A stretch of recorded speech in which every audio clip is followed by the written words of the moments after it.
ఇప్పుడు జగన్ పర్యటనల్లో కనిపిస్తున్న హడావుడి 2024కు ముందు చంద్రబాబు సభల వద్ద కనిపించలేదు. ముఖ్యమంత్రిగా ఉన్న జగన్మోహన్ రెడ్డి సభల వద్ద కూడా ఈ హడావుడి ఉండేది కాదు. ఇప్పుడే ఎందుకో కార్యకర్తలు, అభిమానులు మొదటిసారి జగన్ ను చూస్తున్నారా అంటే అదేమీ కాదు. 2019కు ముందు పాదయాత్రల పేరిట నెలల తరబడి అతను జనంలోనే ఉన్నారు. ఇప్పుడు ఎన్నికల్లో ఓడిపోయి ఏడాది తిరగక ముందే జగన్ పట్ల జనంలో ఎందుకంత క్రేజ్ ఏర్పడుతుంది?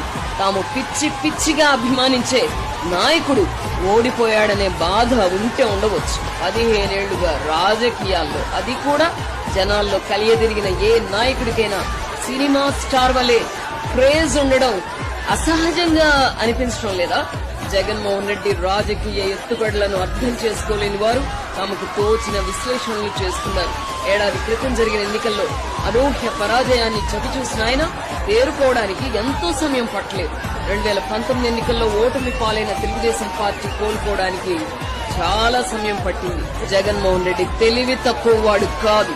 రాజకీయంగా అతని ఎత్తుగడలు ప్రత్యేకంగా ఉంటాయి. అధికారంలో ఉన్నప్పుడే కాదు, ప్రతిపక్షంలో, అది కూడా 11 సీట్లకు పరిమితమై కూడా భయపెట్టగలగడం అతని ప్రత్యేకత.